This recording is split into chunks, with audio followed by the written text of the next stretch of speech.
আমরা বিএনপির মাধ্যমে আমরা চাই আগামী দিনে বাংলাদেশে একটা সুশাসন প্রতিষ্ঠা করার জন্য।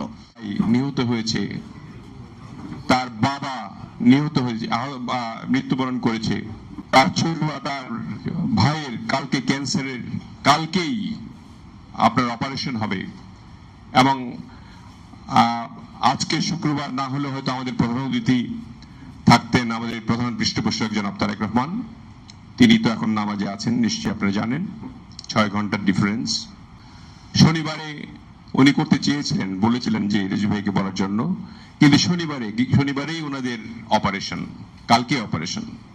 অতএব তার যে এই যে দৃষ্টি রেজু ভাইকে দিয়ে এই অনুষ্ঠানটি সম্পন্ন করার জন্য তিনি যে বলেছেন যে কালক্ষেপণ না করে তাড়াতাড়ি অপারেশনের যে সময়টা আছে সেটাকে শেষ করেন, এই যে মানবিকতা, এই যে তার উদ্বেগ, এই যে তার মানুষের প্রতি ভালোবাসা, এই পরিবারের প্রতি ভালোবাসা, এই ভালোবাসাগুলি আমাদেরকে মনে রাখতে হবে।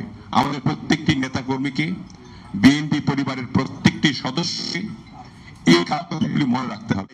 জি স্যার, আজকে ক্যান্সার আক্রান্ত, হয়তোবা আমরা পাশে দাঁড়িয়েছি, আমাদের ভারপ্রাপ্ত চেয়ারম্যান পাশে দাঁড়িয়েছে। দেশের নেত্রী বেগম খালেদা জিয়া সবসময় মানবিকতাকে প্রাধান্য দিয়েছেন। তারেক রহমান সেল গঠন করে মানবিকভাবে আজকে মানুষের পাশে, এই অসহায় পরিবারগুলোর পাশে দাঁড়িয়ে রাজনীতির পাশে আরো যে আমাদের দায়িত্ব আছে, রাজনীতির বাইরে আমাদের যে করণীয় আছে, সেই জিনিসটা আজকে তিনি প্রমাণ করেছেন ওনার রাজনীতির মধ্য দিয়ে। তাকেই বলে রাজনীতিক নেতা, তাকেই বলে মানবিক নেতা। This is Tarique Rahman. শহীদ রাষ্ট্রপতি জিয়া রহমান উদার মনের নেতা ছিলেন বলেই গণমানুষের দল ছিল বিএনপি। আজকে সেই রাজনীতি আজকে তারেক রহমানের বক্তব্যের মধ্যে ফুটে এসেছে, কাজের মধ্যে ফুটে এসেছে।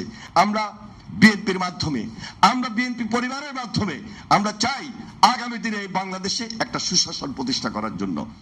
পরে আমাদের নির্দেশ দিয়েছে যে তার উপদেষ্টা তার মাধ্যমে অনুষ্ঠান সম্পন্ন করতে, উক্ত পরিবারের পাশে দাঁড়াতে হবে যাতে সেটির অপারেশন যেন দ্রুত সম্পন্ন হয়। আমরা পরবর্তীতে আমাদের উপদেষ্টা, প্রধান উপদেষ্টা, আমাদের শ্রদ্ধেয় রিজভী ভাই, এছাড়া অ্যানি ভাই ও মিলাদ ভাইয়ের সাথে কন্ট্যাক্ট করে আমরা আজকের অনুষ্ঠানটা করছি।